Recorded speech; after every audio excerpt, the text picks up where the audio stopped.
Doctor Sharad सालफळे यांनी लिहिलेल्या गुलकंद या कथासंग्रहातील मला आवडलेली आणि मनाला भावलेली एक गोष्ट मी आपल्यासमोर सादर करत आहे. गोष्टीचं नाव आहे ग्रेसी द ग्रेट. ग्रेसी गोव्याची कॅथोलिक ख्रिश्चन होती. नियमितपणे दर रविवारी साऱ्या ख्रिश्चन नर्सेसला घेऊन ती प्रेयरसाठी चर्चला जाऊन यायची. मग मात्र आठवड्यातील 6 दिवस खूप डेडिकेशन आणि डिव्होशननं काम करायची. ग्रेसीला सारे ग्रेसी अम्मा म्हणायचे. ग्रेसीचं व्यक्तिमत्व खरंच ग्रेसफुल होतं. गोरापान रंग, चेहऱ्यावर दुःखितांबद्दलची कणव आणि सहानुभूती आणि काम करण्याची व करवून घेण्याची हातोटी ग्रेसीपासून शिकावी. चतुर्थ श्रेणी कर्मचारी ग्रेसी अम्माला टरकून असायचे.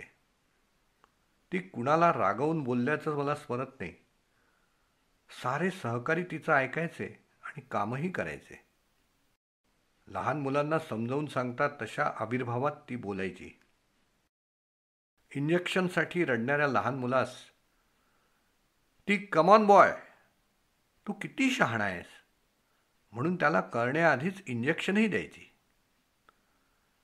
ग्रेसी अनेक वर्षांपासून याच वॉर्डात काम करायची. अनेक शिकाऊ डॉक्टर्सच्या बॅचेस तिनं पाहिल्यात. आजचे बिग बॉसही एकेकाळी ग्रेसीच्या वॉर्डमध्ये हाऊस सर्जन होते. हे ग्रेसी अभिमानानं पण आदरानं सांगायची. ग्रेसी प्रत्येक पेशंटच्या सुखदुःखात लवकरच इन्व्हॉल्व व्हायची, गुंतत जायची. वासुदेव नावाच्या बेड नंबर 5 वरील मुलाचं पायाचं गँग्रीन झालं.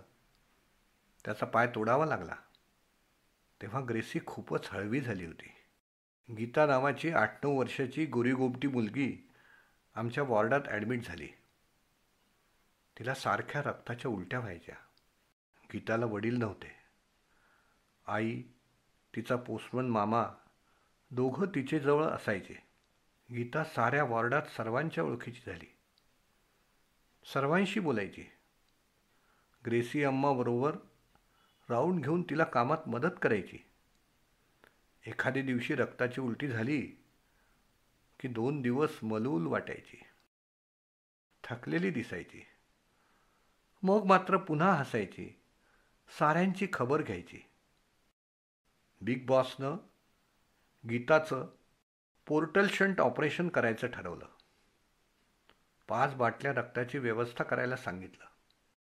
ग्रेसी या गीताच्या ऑपरेशनबद्दल साशंक होती. या गटाचं रक्त मिळत नाही म्हणून गीताचं ऑपरेशन पुढे ढकलायची. पण एक दिवस गीताला ऑपरेशन टेबलवर घ्यावंच लागलं. ऑपरेशन चालू असताना खूप रक्तस्राव झाला.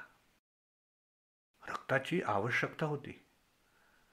ग्रेसी हळूच ब्लड बँकेत जाऊन स्वतःचं रक्त देऊन आली. सायंकाळपर्यंत चाललेलं ऑपरेशन एकदाचं संपलं.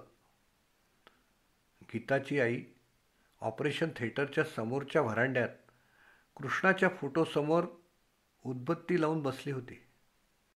ग्रेसीची ड्युटी खरं तर वॉर्डात, पण गीताचं ऑपरेशन चालू असताना 6-7 वेळा तरी ती ऑपरेशन थिएटरमध्ये जाऊन आली.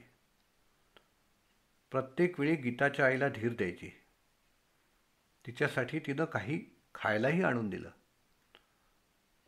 रात्री 8 वाजता गीताला स्ट्रेचरवरून वॉर्डात आणलं.